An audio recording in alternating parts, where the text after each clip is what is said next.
Muy bien, hermano. Muy buenas noches. Dios lo bendiga. Vamos a comenzar con la clase de hoy. Y ya imagino que los compañeros y compañeras se unirán durante la clase o en todo caso verán la grabación. Sí, voy a compartir pantalla.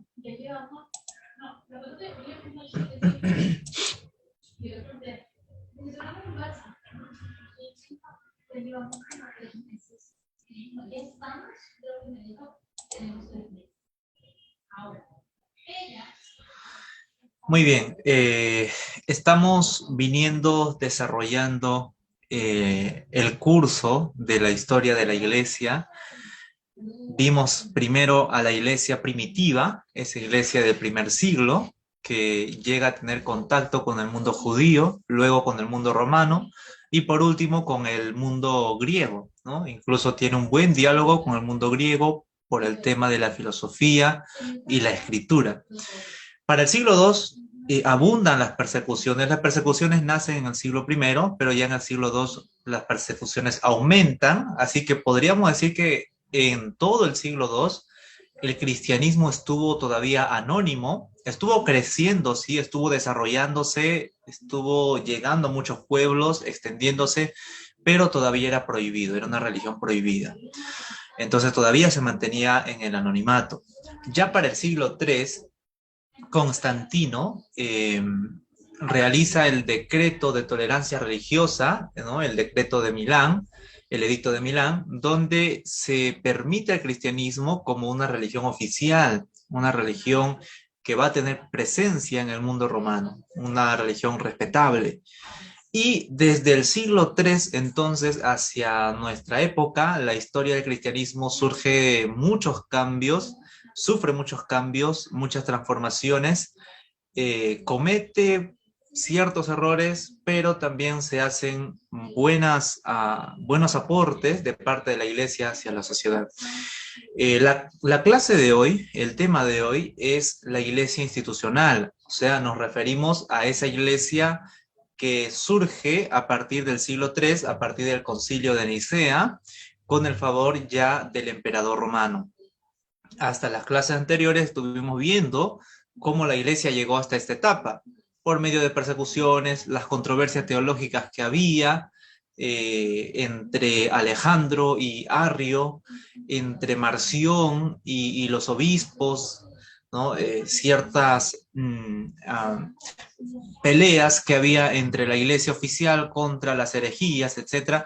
Pero ahora ya vamos a ver esa nueva etapa en que la iglesia es favorecida por el emperador romano y la iglesia llega a tener más poder que la que tenía antes.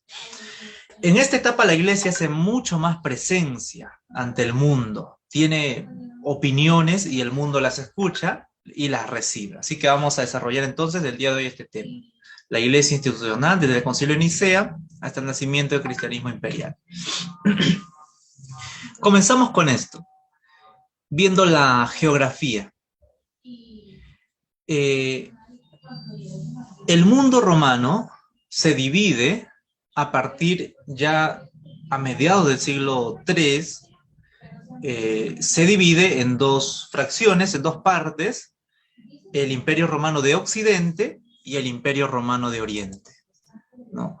Es importante entender estas dos fracciones del mundo romano porque en estos dos mundos, estos dos bandos, se desarrollan también las iglesias de diferentes aspectos. En la iglesia de Occidente va a ganar poder o autoridad lo que es la iglesia romana. Y en la iglesia de Oriente va a ganar popularidad y poder la iglesia de Constantinopla, ¿no? Entonces, veamos este cuadro primero. ambos bandos, el Imperio Romano de Occidente y el Imperio Romano de Oriente, para entender. Pero ¿cómo llega Roma a convertirse en dos fracciones? Ahora lo vamos a ver.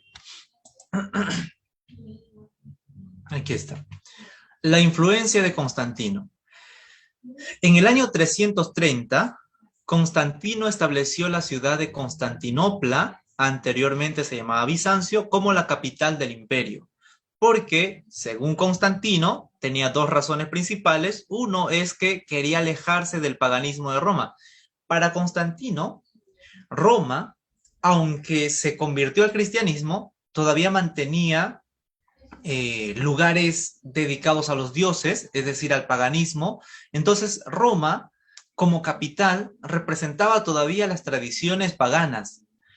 Y Constantino dice, voy a fundar una nueva capital, un nuevo pueblo, una nueva ciudad, que va a ser la capital del imperio, donde se construya sin paganismo, sin idolatría, sin adoración a dioses de las tradiciones romanas. Entonces ese fue su primer motivo. Su segundo motivo fue que pretendía estar en un sitio mejor protegido. Constantinopla resultó un sitio estratégicamente seguro, ¿no? Y convenía al emperador Constantino de que la capital del imperio esté ahí.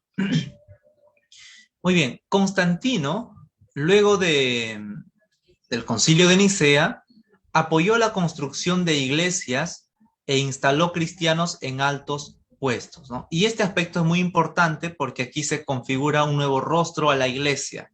Recuerde, antes del siglo III, la iglesia era perseguida. Después del siglo III, la iglesia llega a tener respaldo por el mismo emperador y en algunas ocasiones la iglesia se convierte en perseguidora. ¿Ok? Vamos a notar ese cambio, porque Constantino favorece y realiza financiamientos para que se construyan iglesias, o sea, templos cristianos, porque antes del siglo III no habían muchos templos cristianos, ¿no? Ahora vamos a ver cuáles eran esos lugares de adoración cristiana antes del siglo III. Entonces, Constantino también financió el descubrimiento del Santo Sepulcro y la construcción de iglesias y comunidades en la Nueva Jerusalén. Constantino tuvo la visión de repoblar Jerusalén, porque los judíos fueron expulsados de Jerusalén en el año 70 después de Cristo, ¿okay? Bajo el mando del general Tito, el general romano Tito. Entonces, los judíos son expulsados en el año 70 y Jerusalén queda como un poco deshabitada, desorganizada. Las reliquias propias del judaísmo estaban abandonados, el Muro de los Lamentos, por ejemplo, abandonado, o la parte que constituye el templo estaba abandonado, y así, sepulcros de los santos judíos estaban abandonados, ¿no? Entonces, Constantino tuvo una visión, reconstruir Jerusalén, en otras palabras, hacer una nueva Jerusalén, pero construyendo basílicas, construyendo iglesias en honor al cristianismo. Entonces, Constantino va a financiar económicamente el descubrimiento del Santo Sepulcro, porque para el siglo III no se conocía dónde se encontraba la tumba de Jesús. Se había perdido el lugar donde estaba la tumba de Jesús. Entonces, Constantino va a financiar el descubrimiento de la tumba de Jesús y en ese mismo lugar va a construir una basílica en honor al Santo Sepulcro. Luego va a ser la suegra de Constantino y también la madre de Constantino quienes viajan a Jerusalén y ellas influencian a Constantino para que financien otras obras más, como la construcción de una basílica en el lugar de Belén, donde Jesús nació, ¿no? La casa de Caifás y lugares específicos donde se venían construyendo basílicas en todo Jerusalén, ¿no? Que hasta el día de hoy esas basílicas todavía existen. Entonces, Eusebio de Cesarea vio a Constantino como un Moisés que venía a salvar a Roma. Eusebio de Cesarea fue un obispo que también participó en el concilio de Nicea, y es más, Eusebio de Cesarea es considerado como el primer historiador oficial de la iglesia. Eusebio de Cesarea tiene, si no me equivoco, tiene 3 tomos sobre la historia de la iglesia, la historia eclesiástica se llama. Entonces, Eusebio de Cesarea, un intelectual, a la vez un obispo en la ciudad de Cesarea, la opinión que tenía este personaje era considerada en toda la iglesia. Y cuando Eusebio de Cesarea dijo que Constantino es un tipo de Moisés que viene a salvar a Roma, la iglesia recibió ese dicho, pero no solo la iglesia, sino también la sociedad romana. Entonces, miren, aquí ya vemos la fuerza del cristianismo, ¿no? La opinión del cristianismo puede cambiar la mentalidad de una sociedad. Eusebio dice, Constantino es el nuevo Moisés que viene a salvar a Roma del paganismo. Entonces Constantino es bien visto y bien recibido, tanto por los cristianos como también por sus propios, por los romanos. Obviamente no por todos los romanos, pero sí por una gran cantidad de romanos. El cristianismo resultó costoso para el imperio, ¿no? Y esto fue otro aspecto de la influencia de Constantino, que el cristianismo resultó costoso. Y mire el cambio. Antes del siglo III, el cristianismo era conformada por gente pobre, gente inculta, gente que vivía en la intemperie, fuera de las ciudades, en el desierto, en las cuevas, etcétera. Pero ahora el Estado romano, el Imperio romano va a tener que financiar al cristianismo para que exista y se expanda. Y el cristianismo va a resultar costoso para el Imperio romano. ¿Por qué razón? Porque traían a los mejores intelectos a la iglesia.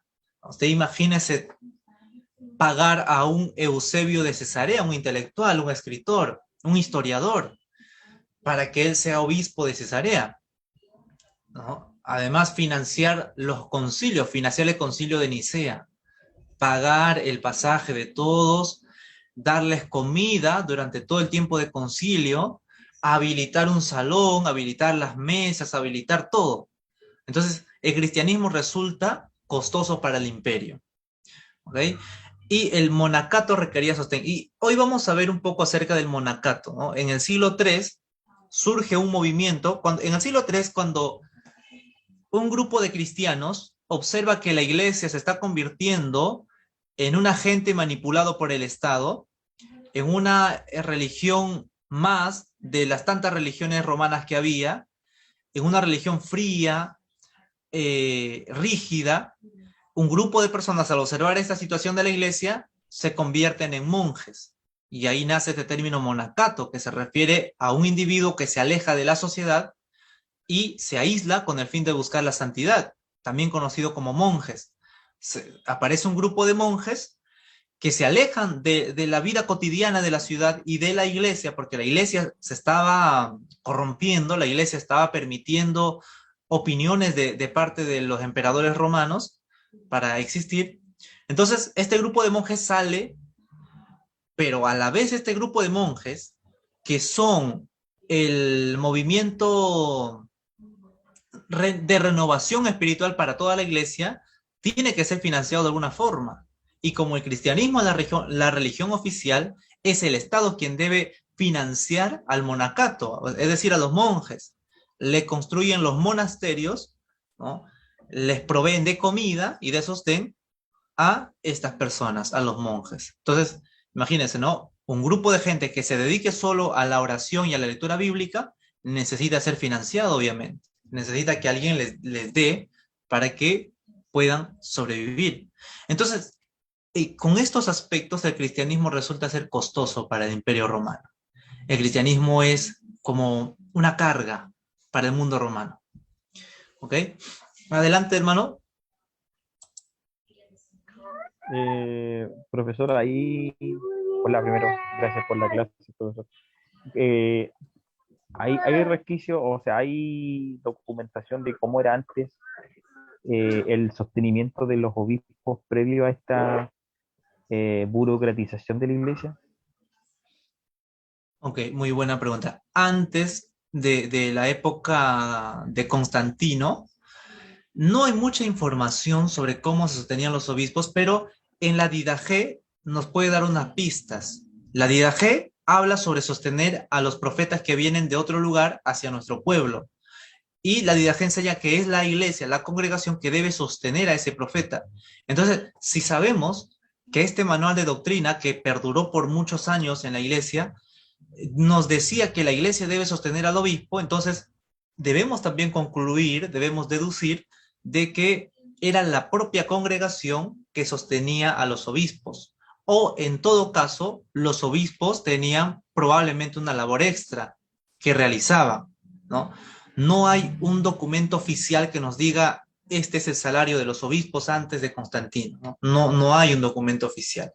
Hay indicios, sí, hay ciertas medios para deducir. Profesor, y bueno, entendiendo en las clases anteriores, ¿cierto? Usted comentaba que perfectamente eran esclavos los que tenían labores sacerdotales. Claro, a lo mejor no se dedicaban a tiempo completo, sino que tal vez una vez que se institucionalizan con el Estado o con el imperio, tal vez se dedican a un obispado 24/7. No sé si esto estará correcto porque conversábamos un par de clases atrás de que habían esclavos y mujeres, o cuando dice Pablo que no hay esclavo ni griego ni libre. Uh -huh. Claro, gracias hermano por ese comentario. Mire, algo que también debemos entender, al cristianismo durante los 3 primeros siglos se unían no solo esclavos, sino también personas pudientes.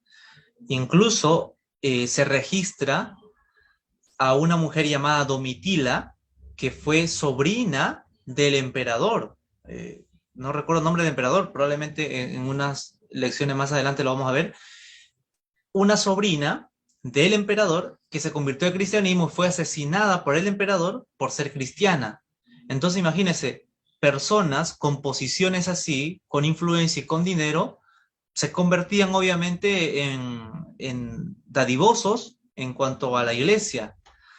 Y si dibujamos aquí un panorama de cómo se sostenían, podríamos decir, se sostenían los obispos no eran esclavos en sí, no se registra un obispo que haya sido esclavo, hay diáconos esclavos, hay líderes esclavos, diaconisas esclavas, pero obispos eran intelectuales, eran filósofos, eran personas que eran respetadas incluso por la sociedad. Entonces, los obispos probablemente eran sostenidos por las ofrendas voluntarias de las congregaciones y por estos apoyos de la gente culta o la gente adinerada, ¿no? De dos formas venían sus ingresos, de la misma congregación y también de la gente culta, ¿no? Eso sí se puede llegar a deducir, sí se puede llegar a concluir, de que esta era la forma en cómo ellos se sostenían. Además, los obispos, por ejemplo, Ignacio de Antioquía, Clemente de Alejandrina, ellos fundaban escuelas filosóficas y teológicas. Y obviamente para que un estudiante que quería aprender de estos obispos se sentara a los pies del obispo para aprender, tenía que pagar algo, ¿no? Tenía que pagar de alguna forma. Entonces había muchos medios, pero principalmente el obispo ganaba de esta forma, ¿no? De las ofrendas de la congregación, del apoyo de la gente pudiente y también un ingreso extra que era sus clases, sus enseñanzas, sus escuelas, ¿no? La escuela de Alejandría, dirigida por Clemente. Estos eran hombres, pues, que sus discípulos pagaban para entrar a sus clases, ¿no? A su escuela. Y obviamente heredaban ese pensamiento teológico y filosófico y eran beneficiados de esta forma. ¿Ok? Muy bien, hermano. Gracias por la pregunta. Continuamos entonces.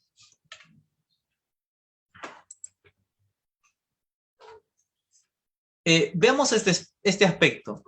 Ventajas y desventajas de los favores del imperio a la iglesia, ¿no? A partir del siglo III, del concilio de Nicea, el imperio comienza a hacer muchos favores a la iglesia. Ya vimos algunos. Y vamos a ver algunas ventajas y algunas desventajas también de esos favores. ¿Ok? Veamos entonces.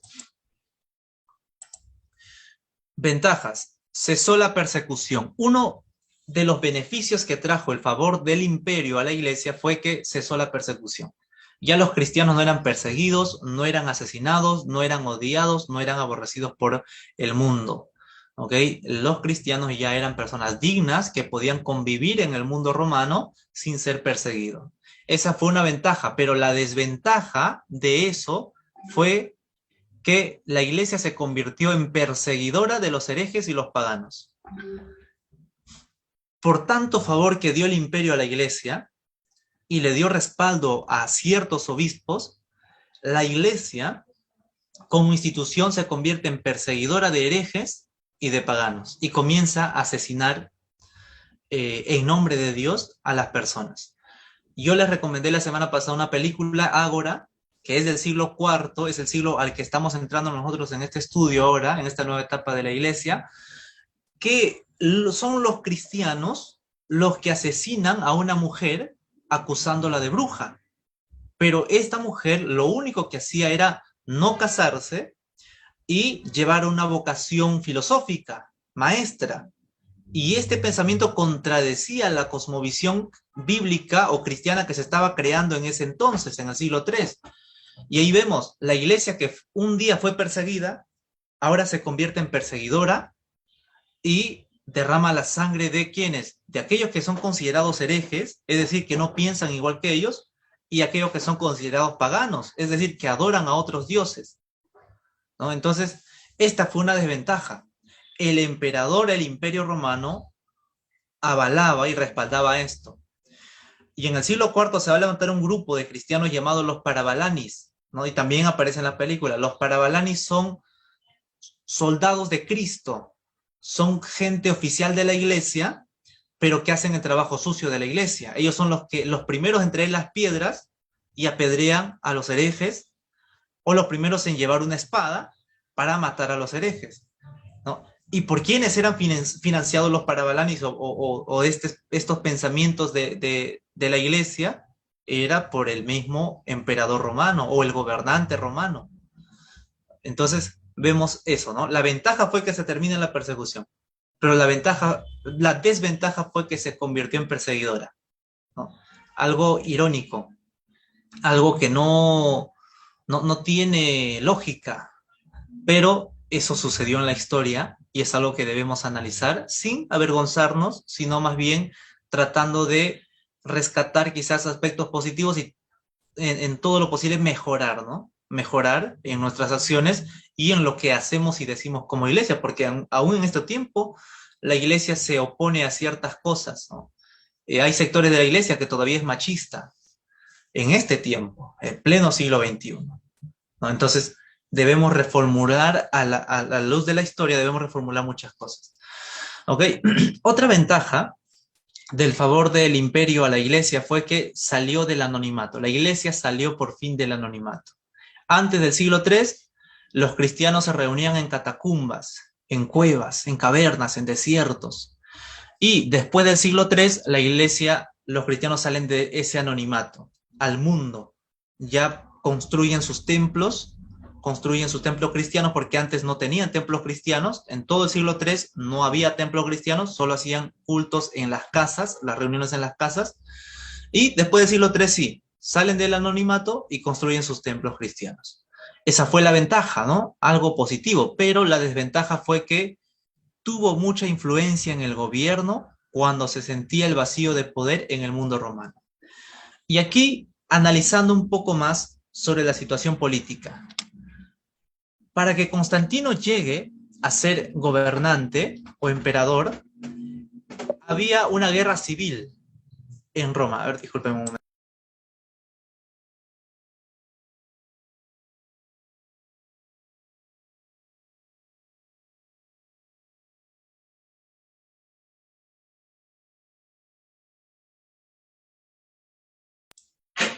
Muy bien, disculpen hermanos.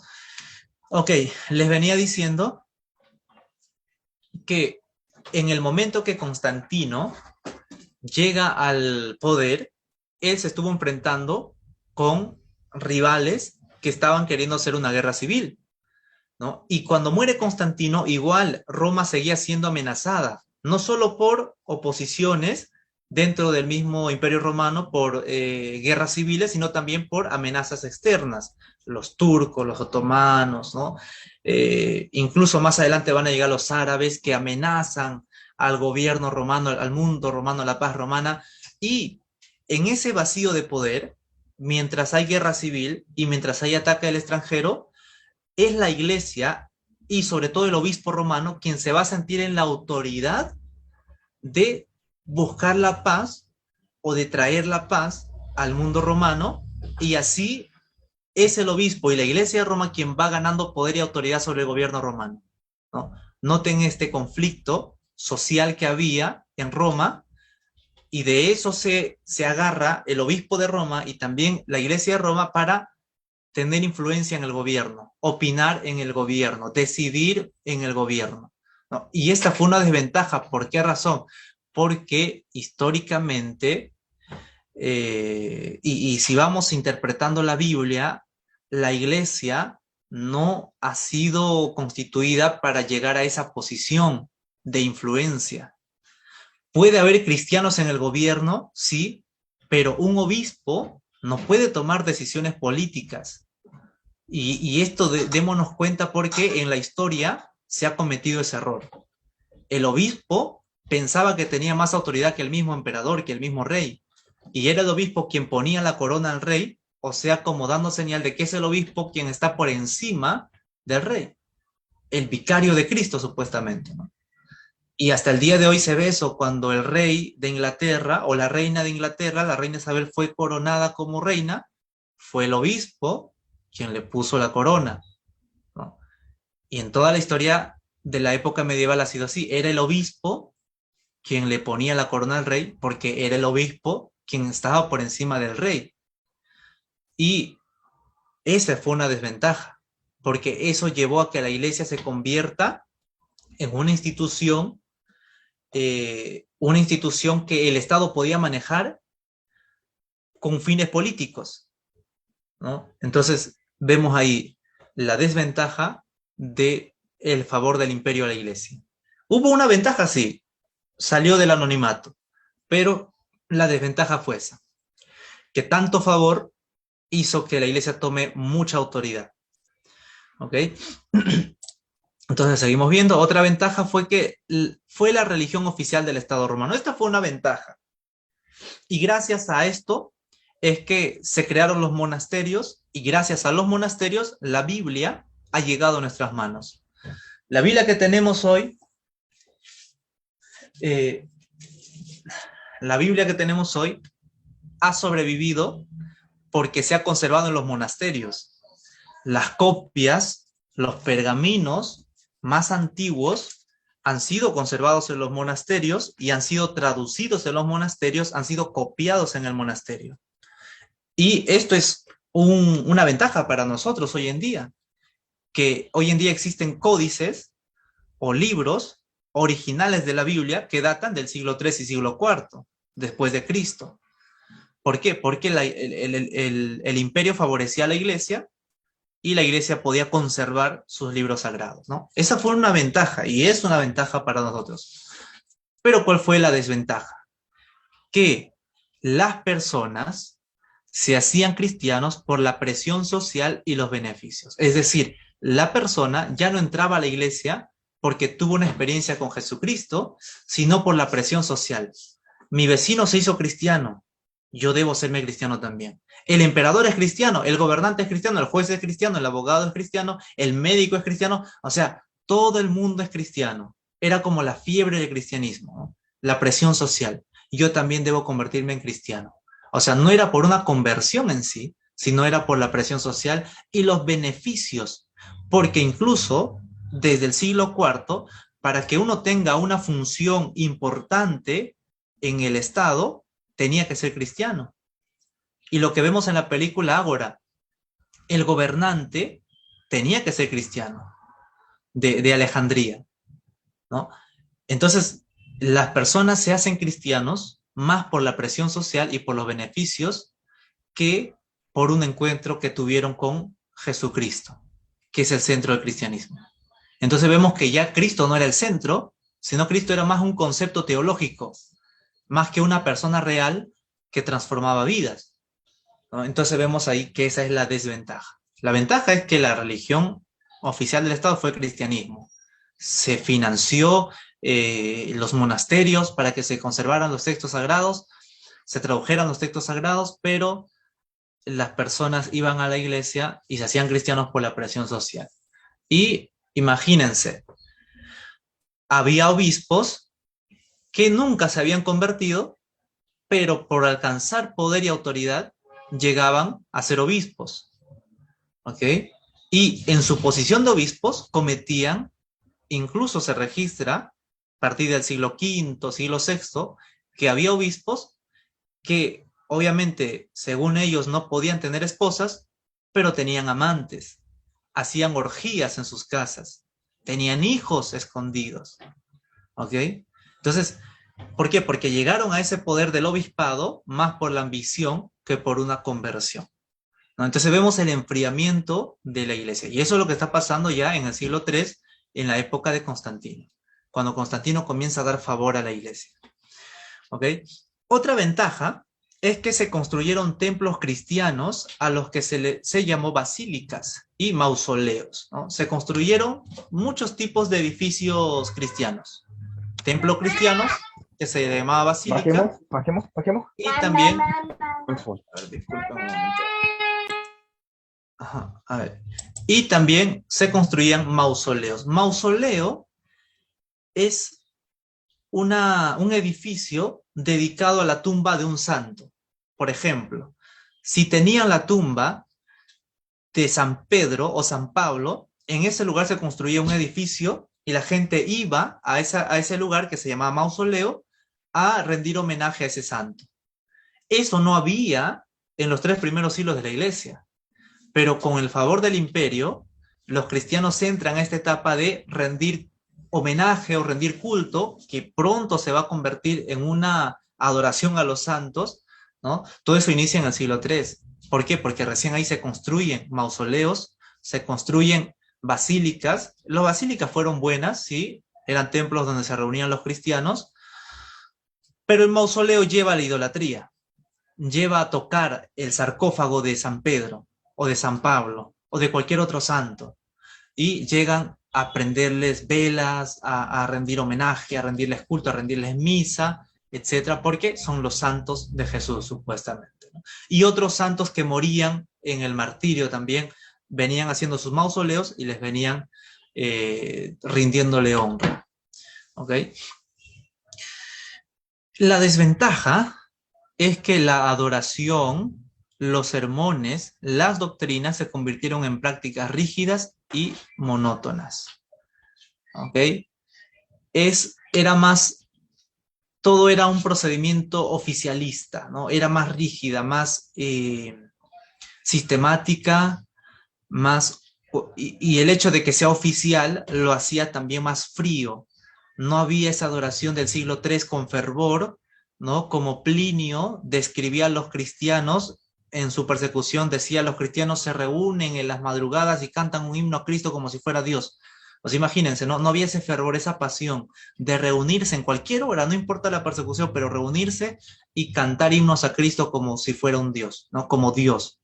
Entonces, en el siglo III hacia adelante, la adoración en la iglesia se vuelve más rígida, más monótona, más sistemática y se abandona lo que es el fervor. ¿Ok? Entonces, continuamos. Si hay alguna pregunta o comentario o aporte, pueden hacerlo. Adelante, hermano. Dios le bendiga, hermano. Ok, espero. A ver, adelante, hermano Mar. Bueno, Dios le bendiga, hermano. Dios le bendiga. Dios le bendiga, hermano Mar. Adelante.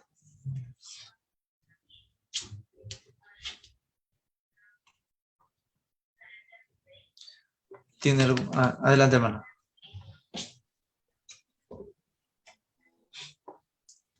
¿Me escucha? Sí, sí se le escucha, hermano.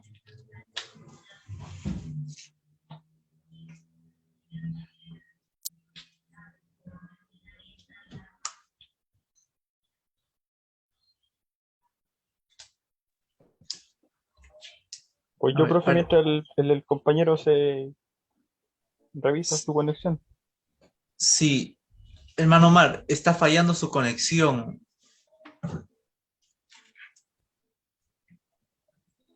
A ver, si puede opinar ahorita, hágalo por favor.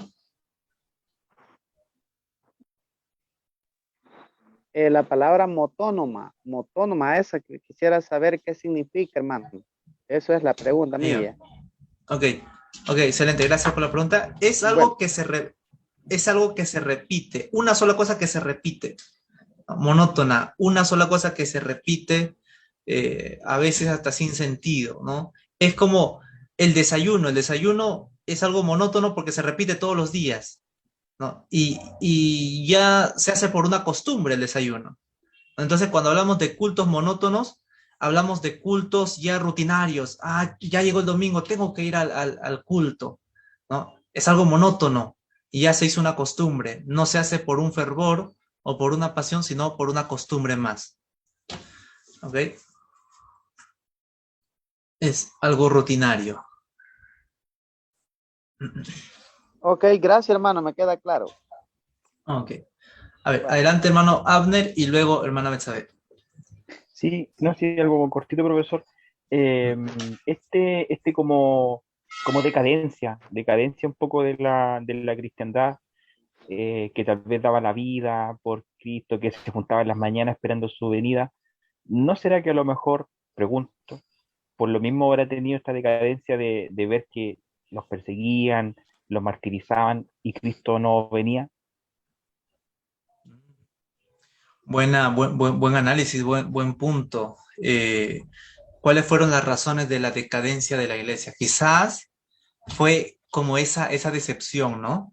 De los cristianos que atravesaron la persecución y vieron que Cristo no vino todavía y esa comodidad, ¿no? Les lleva a esa monotonía y a la vez también eso lleva a una decadencia. Puede ser, ¿no? Puede ser una de las razones. Pero más que todo fue la influencia que estaba teniendo el imperio, ¿no? Se estaba relacionando mucho, Estado, Iglesia, se relacionaron muchísimo, ¿no? Y eso llevó a la frialdad y a la decadencia. Obviamente no toda la Iglesia, sino estamos ahorita enfocados sobre todo a la Iglesia que está surgiendo en Roma. Vamos a ver los otros tipos de cristianismos, aunque este cristianismo de Roma también influencia en la mayoría, por supuesto, ¿no? Pero hay sectores donde todavía mantienen un celo y un fervor por el cristianismo verdadero. ¿Okay? Gracias, hermano. Hermana Betsabe, adelante. Buenas noches con todos, hermanos. Mi pregunta es acerca de los mausoleos. En cuanto a esas construcciones, dadas más que todo para poder, entre comillas, venerar, ¿no? Lo que son los sarcófagos de los santos. Tienen mucha, o es el inicio de la relación que hay con la idolatría actual, con las imágenes de yeso, Ujú. porque justamente en este mes está más sonante, ¿no? Y con respecto a lo que mencionó el último hermano, Abner creo que se llama, Ujú. sí, debería, no, también estoy opinando que hay un enfriamiento, pero que sería bueno que un poco de influencia montanista, ¿no? Eso Mm, sería todo. claro, claro. Sí, bueno, lo primero, los mausoleos dan inicio precisamente a eso, a la veneración hacia los santos. Se construyen imágenes y ya no se van a conformar con ir a los mausoleos, sino que van a querer tener las imágenes dentro de las basílicas para honrarlas, ¿no? Eso da inicio. Eso no nace de golpe, la veneración a los santos no nace de golpe. Miren cómo nace, ¿no? Nace con esa veneración. Es que en sí es un deseo inocente, es un deseo bonito, ¿no? Tener en la memoria un lugar donde murió tal santo, donde fue sepultado tal santo. Es un deseo inocente, pero eso abre puertas a que se convierta ya en una veneración, en una honra y es calificado como idolatría, ¿no? Creyendo que esos santos son los que van a hacer los milagros en vez de Jesús, ¿no? Entonces sí, y en cuanto a la monotonía que ingresa, ¿no? Claro, van a haber movimientos, cada cierto tiempo en la iglesia se va a levantar movimientos de renovación espiritual. Por ejemplo, los monjes. el monacato, ¿no? Son movimientos que cada cierto tiempo surgen dentro de la misma iglesia buscando una renovación. ¿Ok? A ver, adelante, hermano Abner.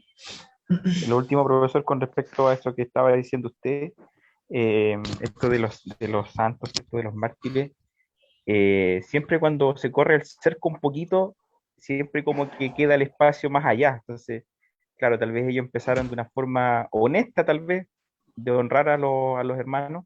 Pero, por ejemplo, nos ha pasado acá en Chile que lo he visto, que, por ejemplo, los grandes obispos chilenos que han fallecido, como que se les hace un culto en honor al, no sé, pues, el quinto aniversario desde que falleció el obispo, no sé cuánto, y uno dice, oye, cuidado, que pareciera que es algo noble, ¿cierto? Acordarnos de esa persona que fue un siervo del Señor, pero cuidado que es justamente lo que dice usted, pues, o sea, como que es bueno, pero dio tal vez paso para otra cosa que fue y nos separa totalmente con la Iglesia Católica.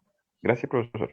Sí, exacto. Oportuno comentario, hermano. Estamos contextualizando un elemento histórico, ¿no? Algo que ya pasó puede volver a pasar, ¿no? Es un deseo inocente, pero a la vez es peligroso, el querer honrar y venerar a una persona que ya falleció.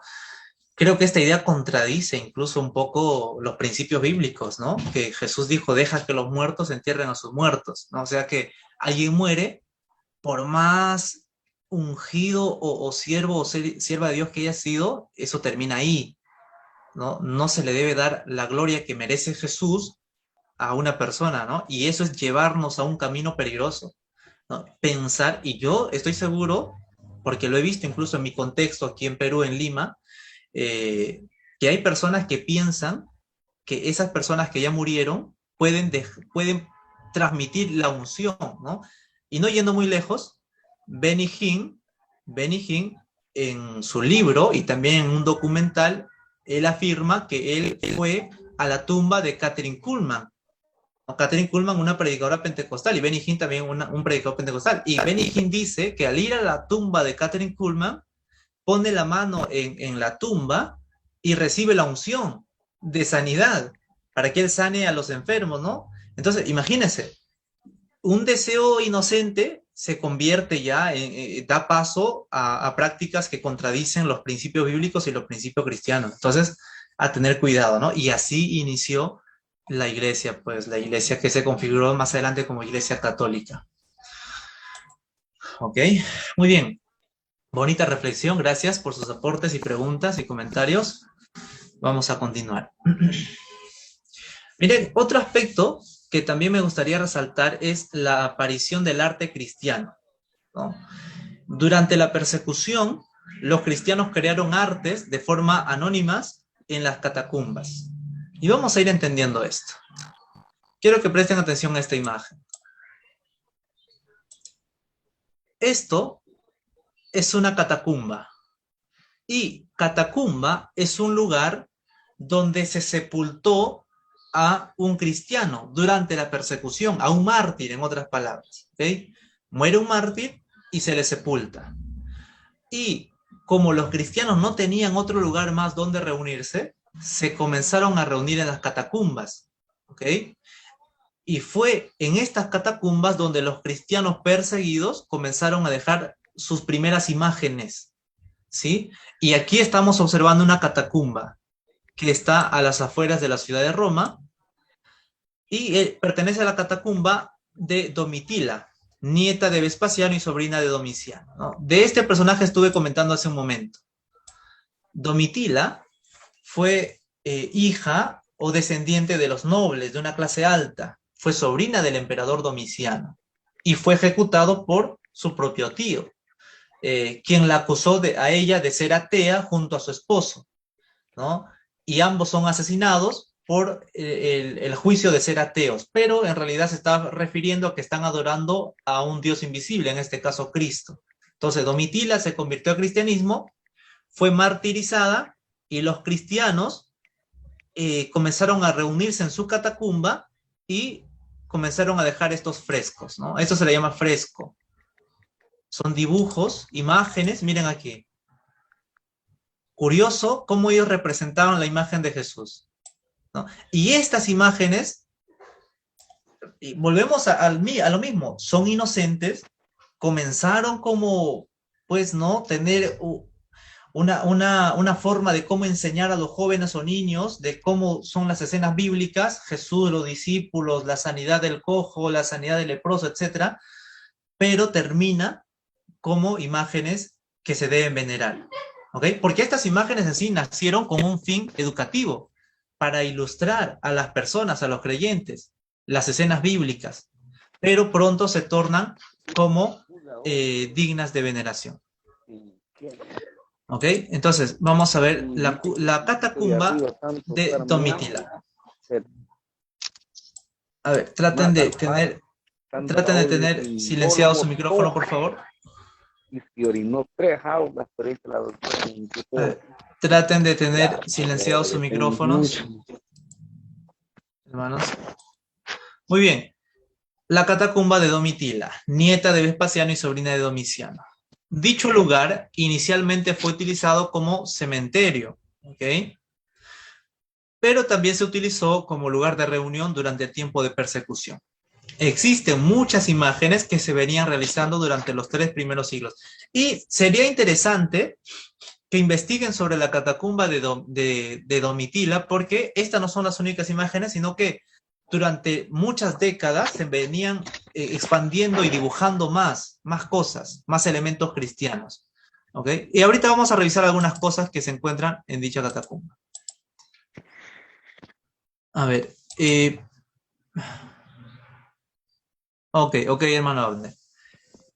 Listo, se comprende. También pedir, por favor, que mantengan apagados sus micrófonos, hermanos, ¿sí? Para poder desarrollar la clase bien. Y si tienen alguna pregunta, recién ahí lo prenden.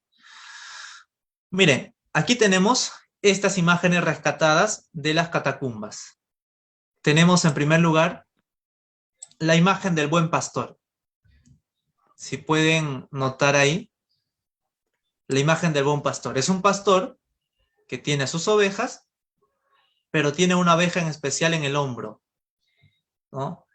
Esto refleja muchas cosas. Es la imagen que ellos tenían de Jesús como el buen pastor, que vino a rescatar a las ovejas. Algo curioso, ¿no? Con estas imágenes ellos enseñaban a los creyentes, a los cristianos. Lo dibujaban y esto es, el dibujo es un recurso educativo muy importante y hace que el creyente herede un imaginario cristiano sólido, ¿no?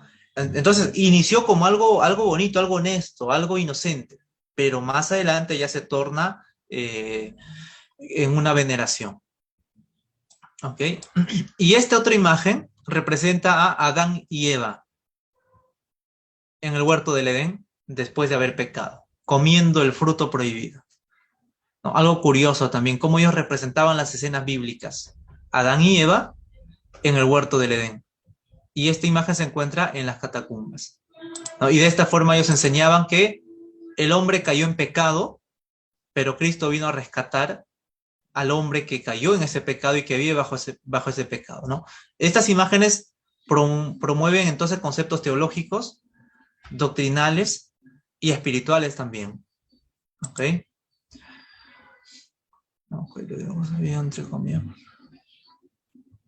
Exacto, ¿no? Excelente aporte, hermano Abner. Los dibujos servían porque las personas comunes y corrientes no sabían ni leer ni escribir, ¿no? Y esta es una gran razón, una gran verdad.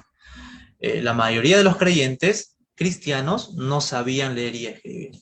Entonces imagínense para ellos recibir una explicación de parte de su obispo con ilustraciones, ¿no?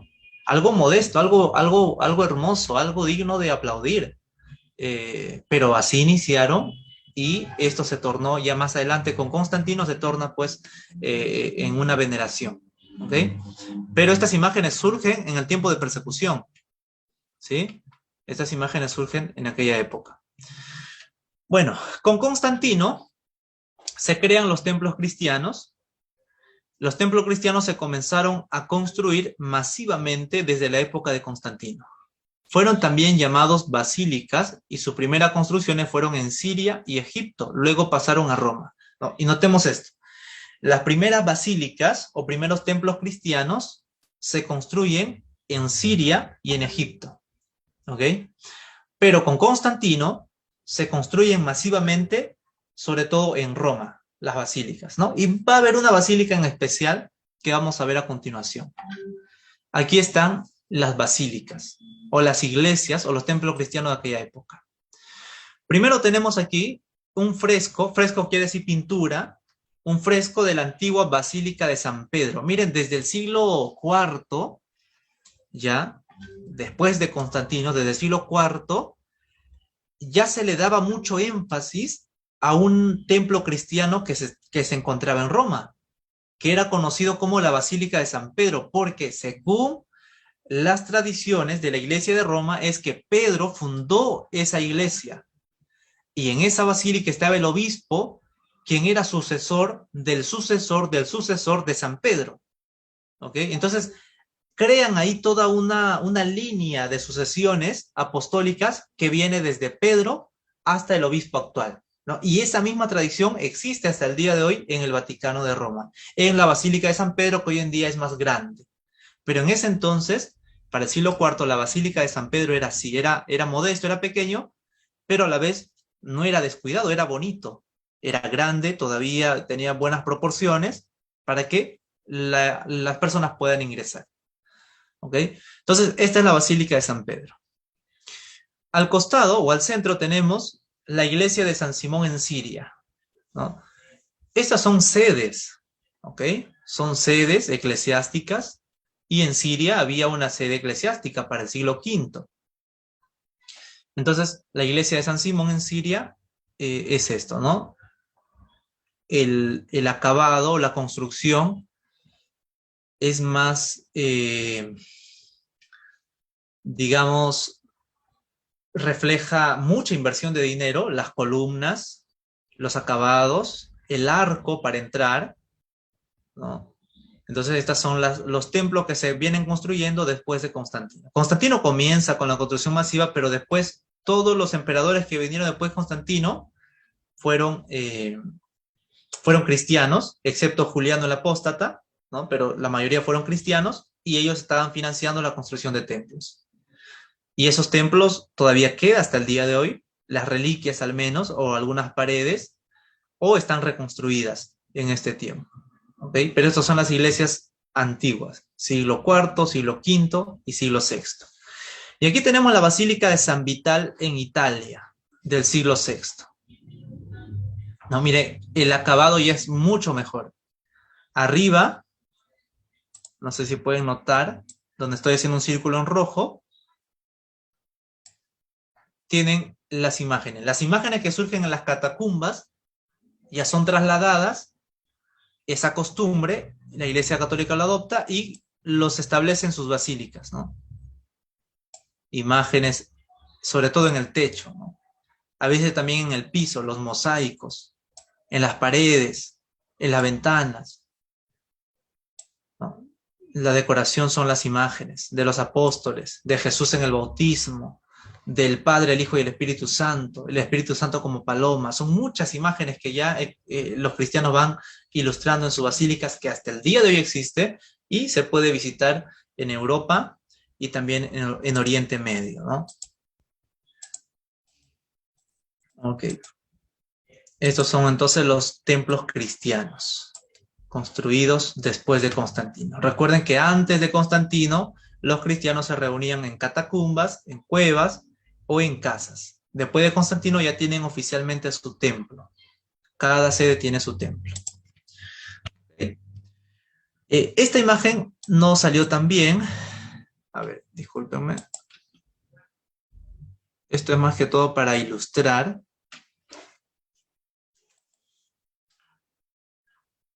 A ver, perdonen. Denme un segundo. Esto es más que todo para ilustrar, ¿no? Cómo fueron las basílicas, en especial la Basílica de San Pedro, ¿no? Porque a esta basílica es la que se le va a dar más énfasis durante toda la época medieval, ¿sí? ¿Qué sucedía en la Basílica de San Pedro? Era más o menos así: la entrada, tenía su inmenso salón donde se reunían todos los miembros de la iglesia y al frente, al fondo, estaba el obispo, quien oficiaba los cultos, ¿no? Y aquí tenemos una imagen más clara. Noten que en el lugar donde se paraba el obispo es un lugar elevado, al que se le va a conocer como el altar, ¿no? Y arriba hay una cúpula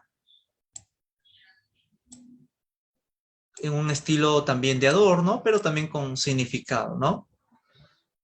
Que representa pues la cubierta o el poder, el dominio de Dios sobre el mundo. ¿Okay? Y aquí están, como pueden observar, las columnas, las ventanas. Estos son los templos cristianos de aquella época. La mayoría de templos cristianos tenían estos diseños. Así que solo basta con observar una para deducir también los otros templos cristianos. La mayoría tenía estos diseños. ¿Okay? Quizás no con tantos adornos como la de Roma, pero sí tenía este diseño. Porque este era el diseño que Constantino y los emperadores siguientes mandaban hacer para la iglesia. ¿Ok? ¿Hasta aquí alguna otra pregunta o comentario? Para pasar a otro tema, también interesante. A ver, adelante, hermana Betsabe. Hermano Freddy, realmente me sorprende tener el conocimiento de saber cómo estas imágenes de los primeros cristianos han tenido gran repercusión hasta la actualidad, ¿no? Porque yo siempre también me preguntaba por qué la Iglesia Católica, ¿no? Tiene esas imágenes tan persistentes y similares, porque, ¿no? Y veo que son imágenes recopiladas, ¿no? De las primeras cuevas, dibujadas en las primeras cuevas. Hermano, en sí pareciera que no fuera algo contradictorio, ¿no? Bíblicamente hablando, ¿no? O sea, porque es como que de alguna manera, cada, cada, cada ideología, cada pensamiento, cada cosa que uno quiere trabajar, tiene una simbología, ¿no? La simbología no está en sí mala, pero creo que el llevarlo ya al extremo fue lo que realmente ha hecho la diferencia entre nuestras, ¿no?, iglesias con las de ellos. Sería todo, hermano. Así es. Así es. Porque incluso nosotros en la escuela dominical o en cualquier clase bíblica pretendemos dar imágenes con el fin de que la gente tenga un imaginario más claro de las escenas bíblicas, ¿no? A Abraham lo dibujamos con barba, ¿no? ¿Cómo fue en esa época su mitra, su túnica, ¿no? Y eso no quiere decir que lo estamos idolatrando, sino que queremos ilustrar las escenas bíblicas de una mejor manera, ¿no? Eso es bueno, pero ya el extremo es llegar a venerarlos, ¿no? Llegar a prenderles vela o rezarles con el fin de que nos haga un milagro. Eso ya es un extremo. ¿Okay? Muy bien, adelante, hermano Omar. Buenas noches, hermano. Mire, bueno, de hecho ahí le mandé un comentario, pero, o sea, lo que yo veo referente a los templos de antes, como decía mi hermana Bexabé, o sea, son como que reflejan los templos católicos de hoy, ¿verdad? Como que van reflejados. Bueno, yo paso por varias católicas y veo las imágenes así similares a esas. No sé si me estaría equivocando, hermano. Esa es mi pregunta. Sí, es prácticamente lo mismo.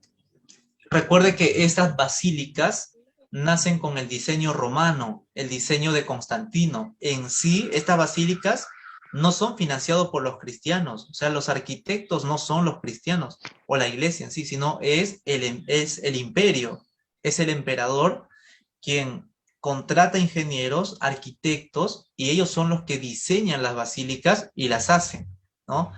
Y como la Iglesia Católica, su sede está en Roma, porque ellos son la Iglesia Católica, Apostólica y Romana. Entonces, siguen ese mismo diseño.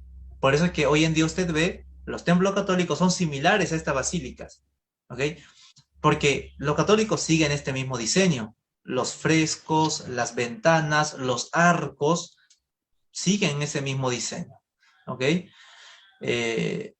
Y nosotros, los protestantes, los que nos identificamos como protestantes, somos protestantes, ¿por qué? Porque protestamos contra esas prácticas católicas, pero yendo un poco más a la historia, nosotros salimos de esa misma línea de historia de la Iglesia Católica. Martín Lutero sale de la Iglesia Católica, fue un monje católico, porque esa era la única iglesia que había, ¿no? Los otros cristianismos o otras formas de cristianismo estaban suprimidas, estaban como que opacadas. Entonces recién con Lutero surge un nuevo movimiento cristiano, renovador, eh, restaurador también de ciertos principios cristianos. Entonces, por eso es que los templos protestantes ya tienden a ser diferentes que la de los católicos, pero los católicos mantienen todavía esa misma arquitectura, ese mismo diseño, ¿no?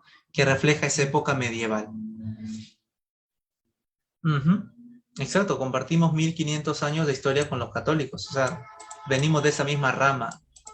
Por eso que esa historia, en cierta forma, también nos representa, ¿ok? Lo que se hizo en esa etapa de la historia también nos representa a nosotros, sean buenas o sean malas, también nos representa.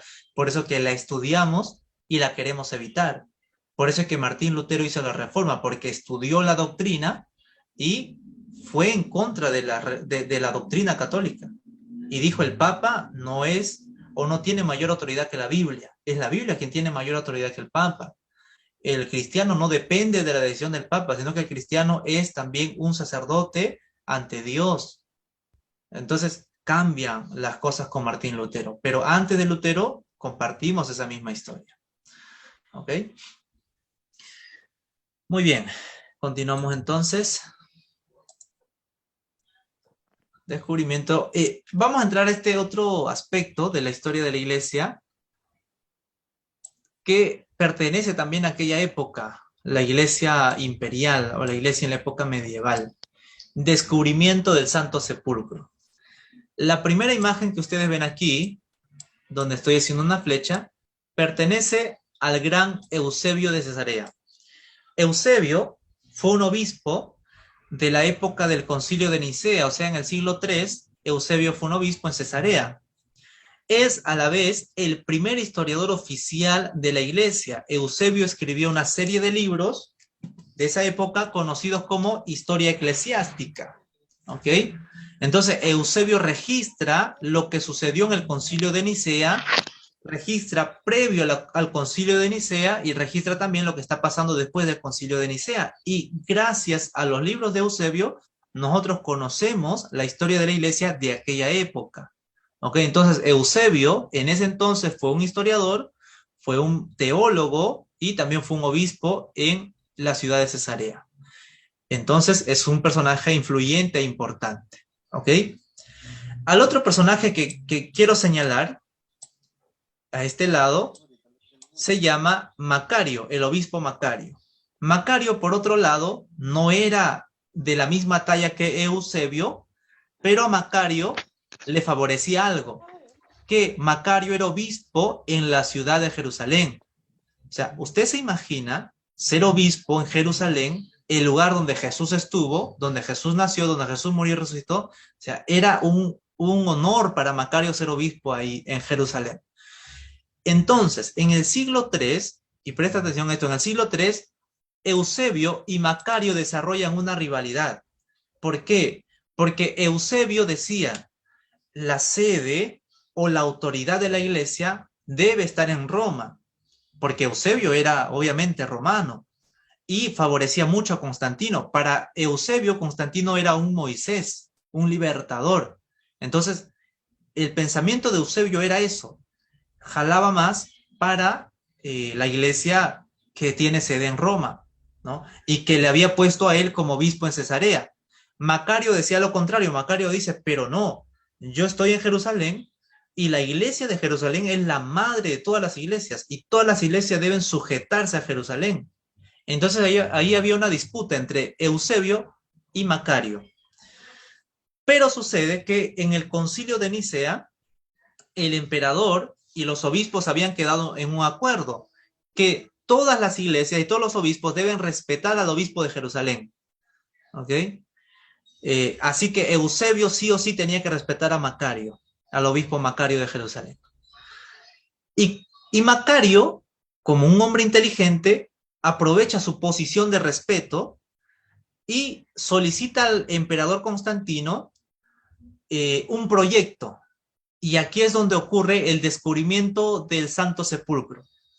Y presta atención a esto. Macario le dice a Constantino,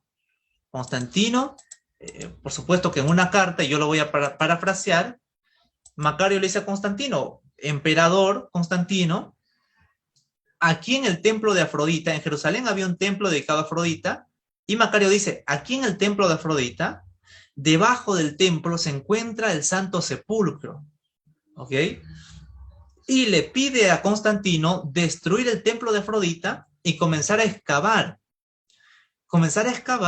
con el fin de descubrir el Santo Sepulcro, el lugar donde Jesús fue sepultado después de su crucifixión, porque hasta ese entonces no se conocía el lugar, y Macario decía que sí lo conocía. A Constantino le llama la atención, y Constantino acepta y dice, está bien, vamos a destruir el templo de Afrodita y vamos a comenzar a excavar y vamos a descubrir el Santo Sepulcro.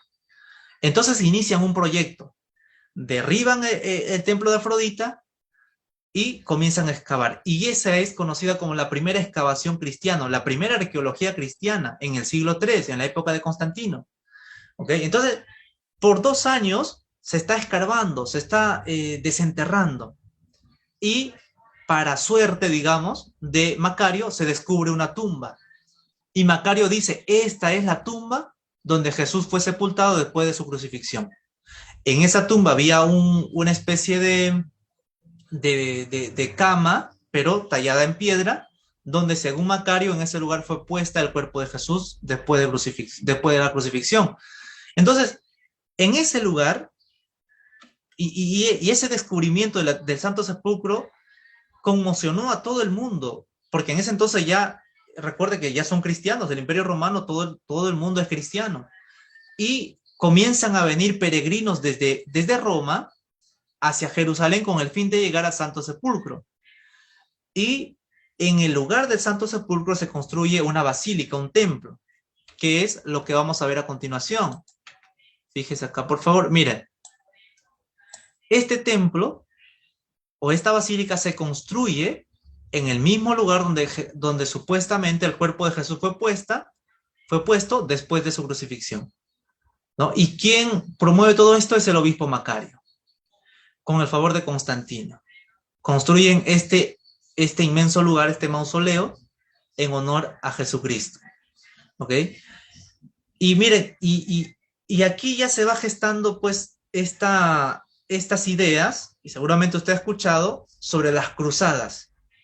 ¿Y en qué consisten las cruzadas? Que Jerusalén, la ciudad santa, es santa ahora no por los judíos, sino porque Cristo murió ahí y ahí está la tumba de Jesús. Entonces Jerusalén se vuelve la ciudad santa.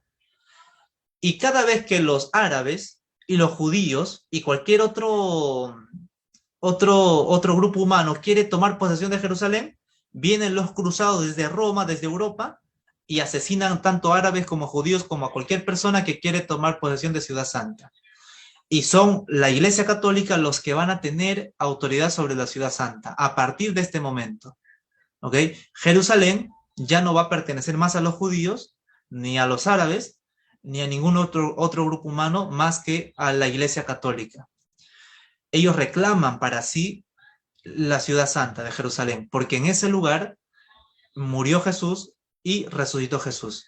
Y este lugar, la teología que se crea a partir de ese momento es que este lugar, la tumba de Jesús, representa el contacto de Dios con la humanidad. Aquí Dios se hizo hombre, aquí Dios padeció, aquí Dios murió, pero también resucitó y ahora está a la diestra del Padre, ¿no? Jesucristo. Entonces se crea una teología más consistente, podríamos decirlo, ¿no? Más profunda, más estructurada, a partir de este descubrimiento del Santo Sepulcro. Pero hoy en día, en Jerusalén, se siguen haciendo excavaciones y hay arqueólogos que dicen que Macario se equivocó y este no fue el lugar donde Jesús fue sepultado, sino que hay otro lugar. Entonces hay un debate ahí. No se sabe. pero la historia registra de esta forma, que fue en este lugar donde, según Macario, se encontró la tumba de Jesús. Y es probable que sea este lugar también. Hay muchos favores sobre este punto, de que sea este lugar el lugar donde Jesús fue sepultado y resucitó también. Todas las características apuntan a esto, porque fue una cueva que descubrió Macario, fue una plataforma plana. Todo lo que narra el texto bíblico se representa en este lugar, que más adelante, por supuesto, Constantino mandó construir este inmenso templo, y que hasta el día de hoy la gente va allá a Jerusalén con el fin de llegar al Santo Sepulcro. ¿Ok? Preguntas, comentarios.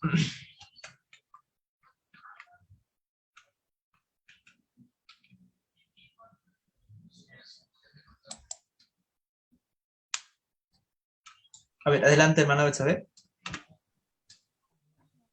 Pastor Freddy, entonces lo que quiere decir es que de alguna manera los soldados romanos se apropiaron de Jerusalén, y los judíos ni los árabes no haber tomado parte de nada en esto. Exacto. Exacto. En otras palabras, Roma se adueña de la ciudad santa. Desde antes, Roma ya tenía dominio sobre Jerusalén, pero ahora va a tener dominio religioso. A los judíos los expulsan de Jerusalén. Los judíos ya no van a tener parte ni suerte en Jerusalén, ni los árabes. Solo van a ser los cristianos los que van a poseer Ciudad Santa. Y hoy en día en Jerusalén, cuando uno ve documentales, ¿no? Y si algún día tienen la oportunidad de ir, van a descubrir muchos templos cristianos en Jerusalén, a pesar de ser una ciudad judía que rechazó a Jesús. Hay muchos templos cristianos. Se construyó una basílica en Belén, donde nació Jesús, en la casa de Caifás, en el Santo Sepulcro, ¿no? En el lugar donde ocurrió el Pentecostés también hay una basílica, ¿no? Hay basílicas en muchas partes de Jerusalén. Entonces, mire, el día de hoy Jerusalén es sede de 3 religiones monoteístas más grandes en la historia: el cristianismo, el judaísmo y el islam. Y en Jerusalén sucedió de todo. Los judíos reciben la ley, la Torá o el Antiguo Testamento.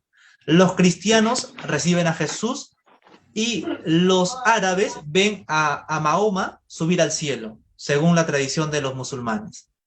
Imagínense. Y por eso muchos historiadores ven a Jerusalén como una ciudad que ha sido vista siempre como una ciudad codiciada, tanto por los judíos como por los cristianos y por los árabes. Las 3 religiones se peleaban por llegar a Jerusalén. Las 3 religiones estaban ahí, insistiendo por Ciudad Santa, ¿no? Incluso cuando ocurre hace poco la Guerra de los 6 días, los judíos retornan a Jerusalén, y hoy en día está el Estado de Israel.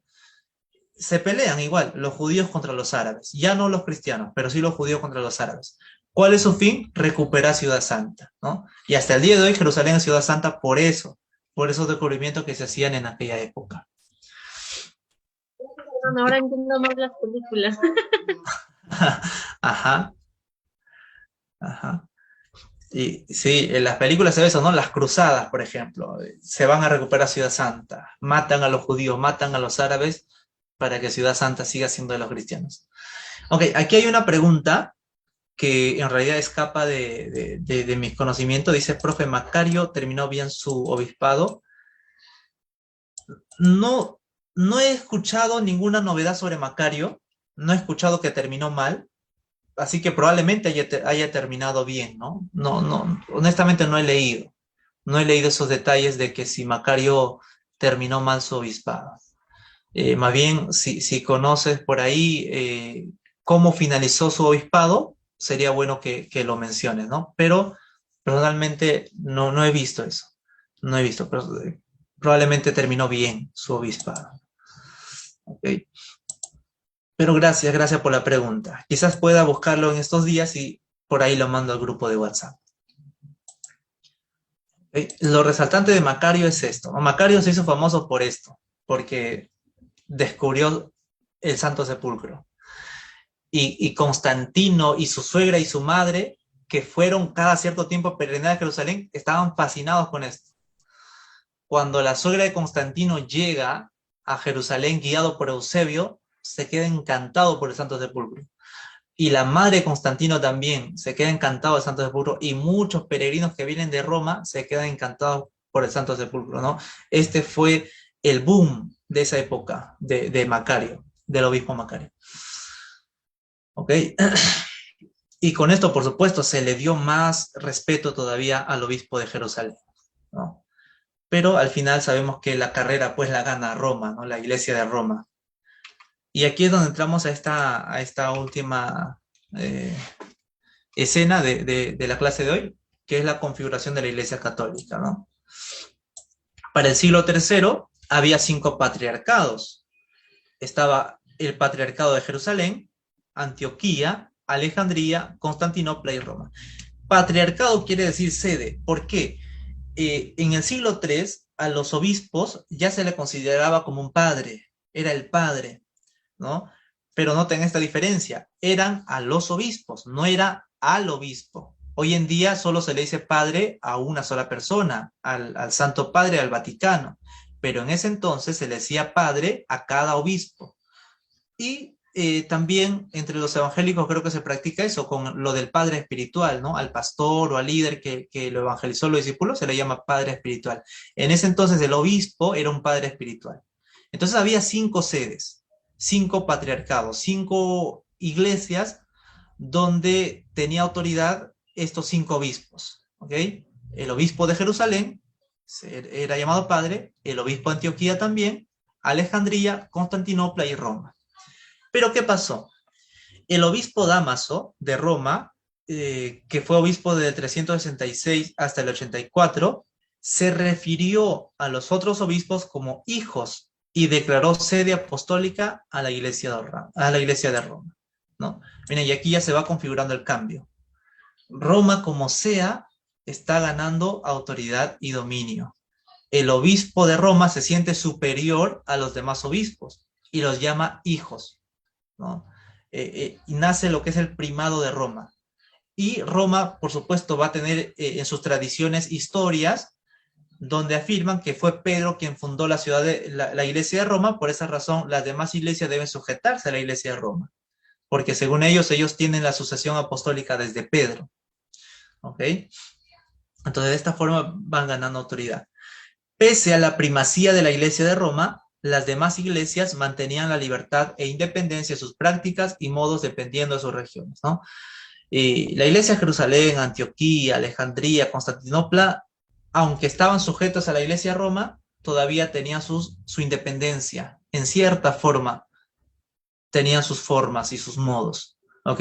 Y de esta forma se venía notando la diferencia entre la iglesia romana de Occidente y la iglesia griega, que está conformada por Siria y los sirios y los coptos de Oriente, que al final serán representadas por la iglesia ortodoxa griega.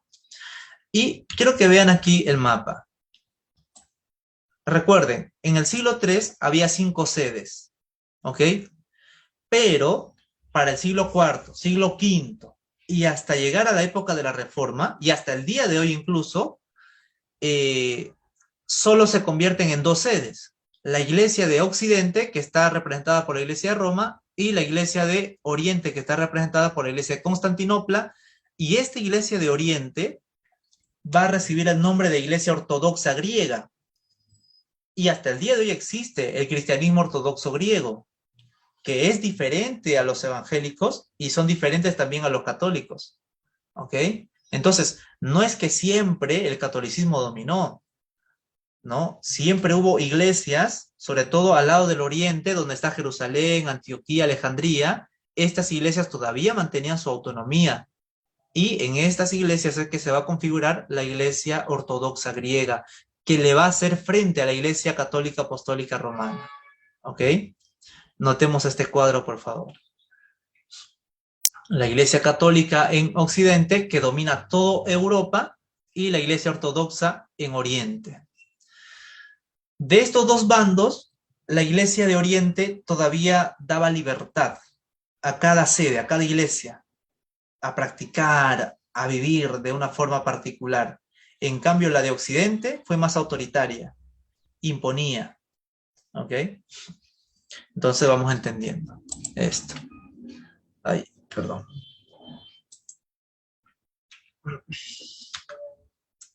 Por último, la Iglesia de Occidente se atribuirá el nombre de Católica Apostólica Romana, ¿no?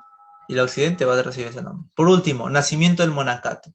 En aquella época, cuando el catolicismo estuvo teniendo la primacía, estuvo teniendo la autoridad sobre las otras iglesias, o decía que tenía el dominio sobre las otras iglesias, nace el movimiento monacato. ¿Ok? Monacato se refiere a un grupo de personas que también se le conoce como monjes, ¿ok?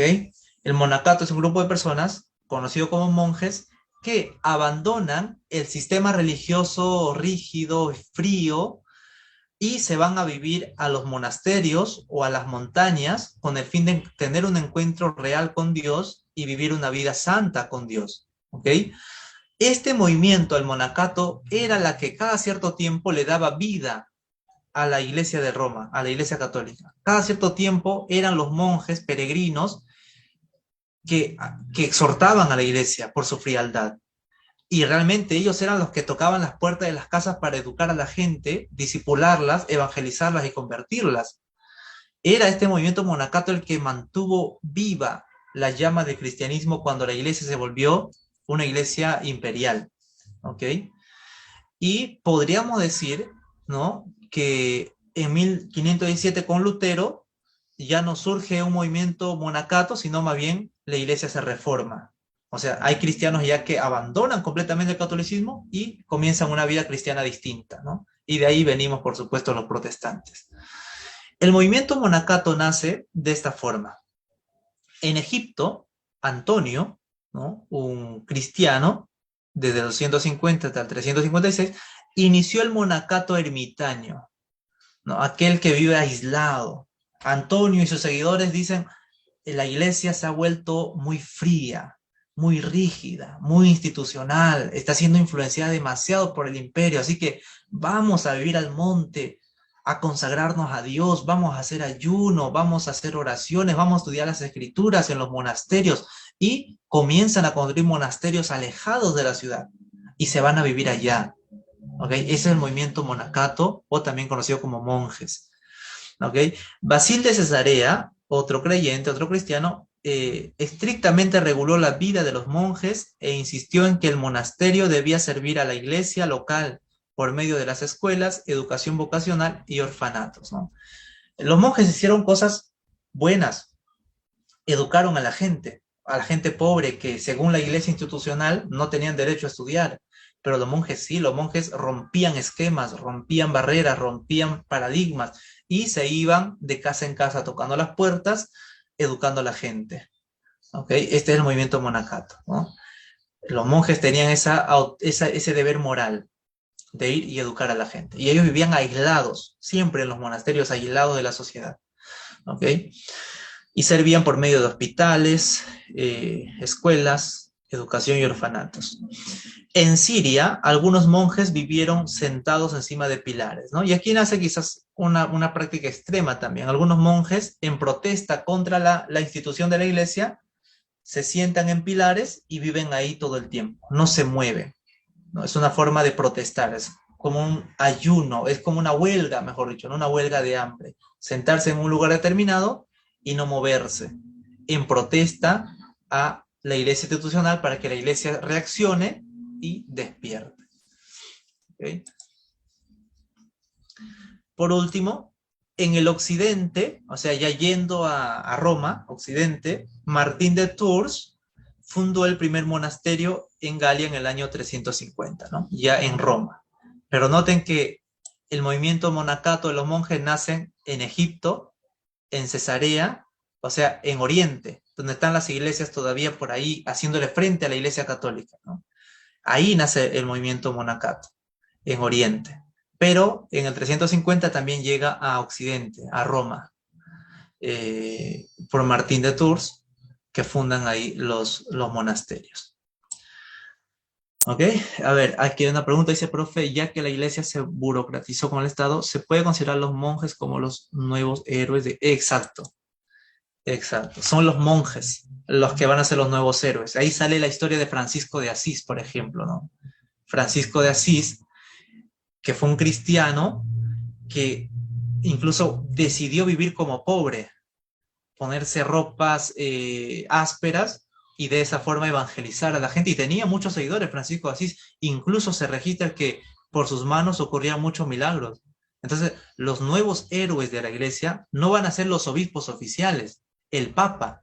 Ellos no van a ser los héroes. Ellos ya, sus nombres están ahí por la institución, pero quienes resaltan más con influencia cristiana son los monjes que están en los monasterios, que incluso se registra que ellos mantenían esa chispa espiritual de las sanidades, de las curaciones, de tener visión y encuentros con Dios, ese éxtasis con Dios en medio de sus oraciones. Ellos mantenían esa llama cuando la iglesia se volvió una iglesia institucional. ¿Ok? Así que, hermano Abner, oportuno y acertado su comentario. Sí, eran los monjes los nuevos héroes de la iglesia. Y aparecen muchos nombres, ¿no? Que en la siguiente clase vamos a rescatar esos nombres. Desde el siglo III, ¿quiénes eran los héroes de la iglesia? Los monjes San Francisco de Asís, etcétera, ¿no? Los que vienen ahí. Ok, ¿alguna pregunta, comentario hasta aquí?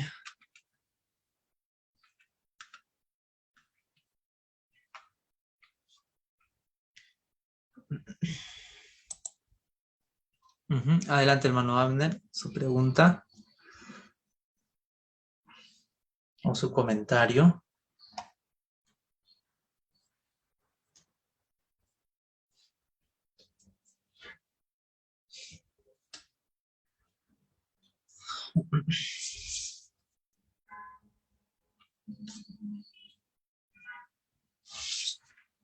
Ajá. Estos movimientos monacatos y de los monjes eran en protesta contra el sistema de la iglesia, pero no era en protesta contra la iglesia en sí, porque aún para los monjes la iglesia era una, la iglesia católica. Era, para ellos también era la sucesora de Pedro, la iglesia oficial de Jesucristo, la iglesia católica. Incluso católica significa universal. Entonces la protesta en sí no era contra la Iglesia Católica en sí, sino contra el sistema en el que había caído la Iglesia Católica. Porque según ellos todos los cristianos pues somos hermanos, ¿no?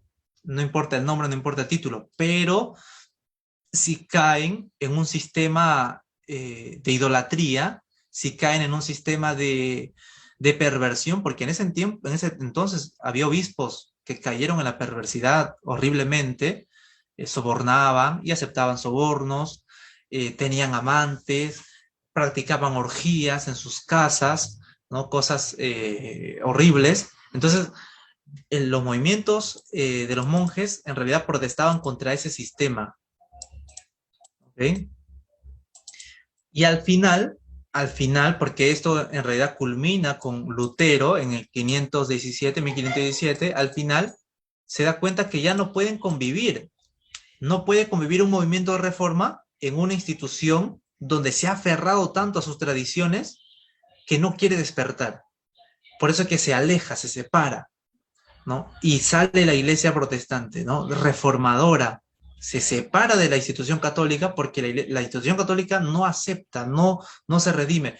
Porque incluso Martín Lutero lo que quiso hacer inicialmente es reformar a la iglesia, no sacar a los cristianos de la iglesia católica, sino reformarla.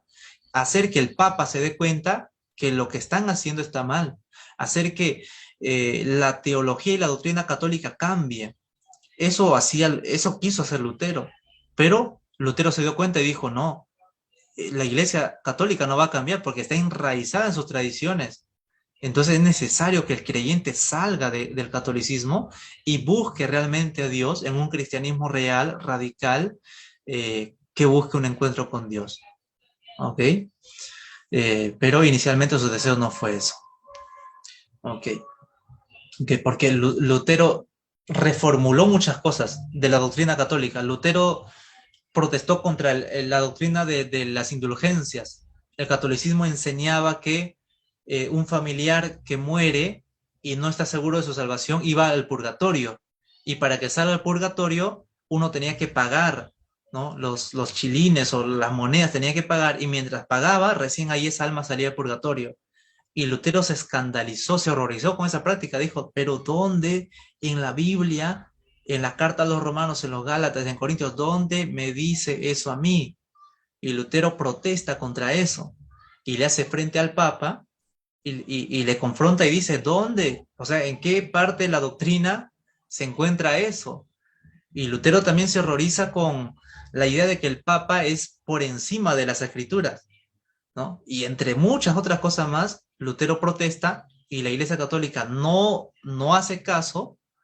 Incluso quieren que Lutero se retracte. Le dicen a Lutero, retráctate, porque tú estás hablando en contra de la Santa Madre Iglesia Católica y en contra del Santo Padre.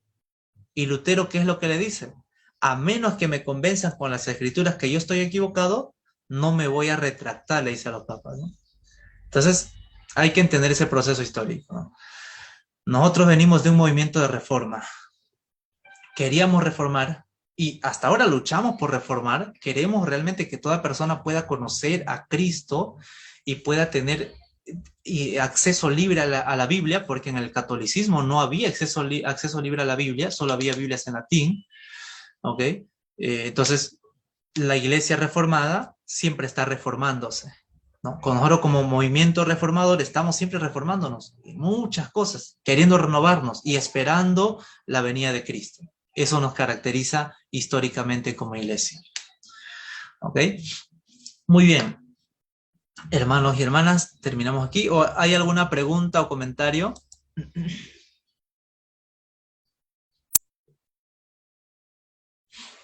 A ver, adelante, hermana Betsabe. Hermano, disculpe, entonces el movimiento monacato se puede decir que se pudo dar ese paso de tocar puertas y enseñar sobre la educación. Así es, así es. Son los monjes los que educaban a los niños. Les enseñaban a leer, a escribir, les bañaban, les enseñaban la higiene, les daban comida. Los monjes hacían toda esa labor. Desde ahí viene, desde ellos. ¿Ok? Y esa en sí es la esencia del cristianismo, pues. O sea, el cristianismo no es para ser un cristianismo, digamos, monárquico, institucional, encerrada, ¿no? Debatiendo entre doctrinas, entre teologías, ¿no? El cristianismo tiene que ser vivencial en las calles, en las puertas de las casas, en la educación con la gente. Es bueno la institución, es bueno, sí, pero es necesario avivar a la iglesia por medio de esas prácticas. Y eso viene desde los monjes, ¿no? Gracias, hermano. Uh-huh. Ok, ¿alguna otra pregunta o comentario?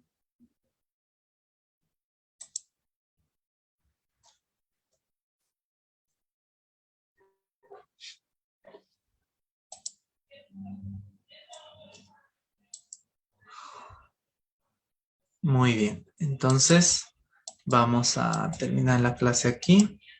A ver, denme un segundo, voy a cerrar esto.